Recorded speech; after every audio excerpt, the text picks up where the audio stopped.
marka la joogo seejada waa meesha ugu muhiimsan ee shaqadu ay ka socoto waxa la idinku tababari doonaa dabcan waxyaabaha ka reeban ay tahay inaad soo report gareysaan waxyaabaha khaladka oo dhacaya aad ku arkaysaan iyo sidee u socoto guud ahaan bismillaahir rahmaanir rahiim gudoomiyaha dalada Bunsa agaasimaha guud iyo howlwadanada Bunsa hay'adaha bahwadaagta ah ay ugu horeeyaan hay'adda SSF iyo DSD madaxda ka socota bahda saxaafadda iyo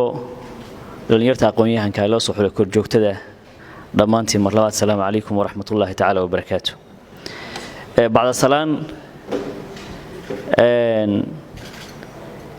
si guud waxaynu ku jirnaa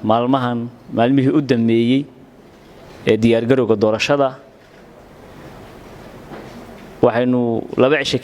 cisho kadib ama saddex cisho kadib maanta marka laga reebo laba cisho kadib ay noqon doontaa maalinta doorashada oo 23 bisha maalinka talaadada ah diyaar garowga waxa ugu dambeyn doonta bari wixii ka dambeeyay waxa loo kala safrayaa degmooyinka fogfog waxa maanta sidaas oo kala tababar u furmay ciidankii ama saraakiishii amniga ilaalin lahayd guddiga xalinta khilaafaadka sidoo kale waxa tababar maanta u soo xirmaya shaqaale weynihii ka shaqeyn lahaa maalinka doorashada waxaan rajaynayaa diyaar garowgaas kadib inaan tagi doono inagoo u diyaar ah maalinka doorashada shaqadaas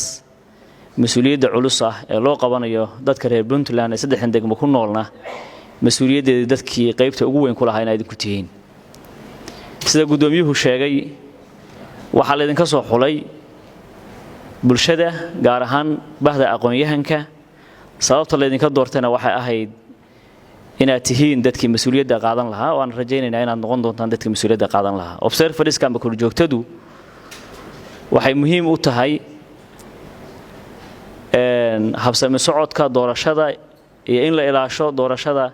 yani laga report gareeyo doorashada qaabkay u socoto inuu yahay qaabkii saxda ahaa marka la joogo seejada waa meesha ugu muhiimsan ee shaqadu ay ka socoto waxa la idinku tababari doonaa dabcan waxyaabaha ka reeban ay tahay inaad soo report gareysaan waxyaabaha khaladka oo dhacaya aad ku arkaysaan iyo sidee u socoto guud ahaan tusaale inaan campaign ama wax campaign aanu ka socon goobta doorashada iyo safafka lagu jiro in waqtigeeda lagu furay waqtigeeda ku xirantay waxyaabaha u waaweyn way dhacdooyinka ay tahay in maanka lagu hayo waxaan rajaynaynaa tababarkii hore leedin siiyay iyo kan labaad oo leedin ku celinayo badankiina inuu idin noqon doono khibrad iyo aqoontiini oo mar labaad aad maaragtay wax badan oo idinka dhindhina aad ku kaabtaan waxaan rajaynayaa inaad maqraantiga aad qaadeen ee u qaadeen ummadda reer Puntland iyo ummadda Soomaaliyeed aad sida ugu cadaalisan uga soo baxdaan idinkoo ilaashanaya dabcan sharaftiina iyo maqraantiga aad ummadda uma qaadeen ilaahay idinkiis waana rajaynayaa mas'uuliyadda maxaan ku raada ka soo bixi karaysaan waxaan rajaynayaa maalinta doorashada goobaha 80ka ah ee saddexda degmo ee bixinta ka dhici doonto in dadku ay u soo bixi doonaan doorashada ilaahay idinkiina ay noogu dhici doonto si nabadgelyo ah waxyaabaha aan rajaynayno maalinkaas doorashada in ay noqon doonto inta badan xarumaha inta laga gaaro degmooyinka meelaha u muhiimsan in leef laga soo gali doono leefkaasuna uu qayb yani reportka soo bixisaan iyo leefkaas waxa lagu arko dadku maqraantigaas ay gelayaan ay noqon doonaan wax iswaafaqsan ama maqraantiga laga arkay maxaan ku yiraahdaa meediyaha idinkuna qaybtiina aad ku xoojin doontaan reportkina dambe waxa jiri doona sida gudoomiyuhu carab baabay roomka la socodka doorashada isaga naftiisu qayb weyn buu ka qaadan doonaa transparency-ga iyo hufnaanta doorashada say u socoto in laga warhayo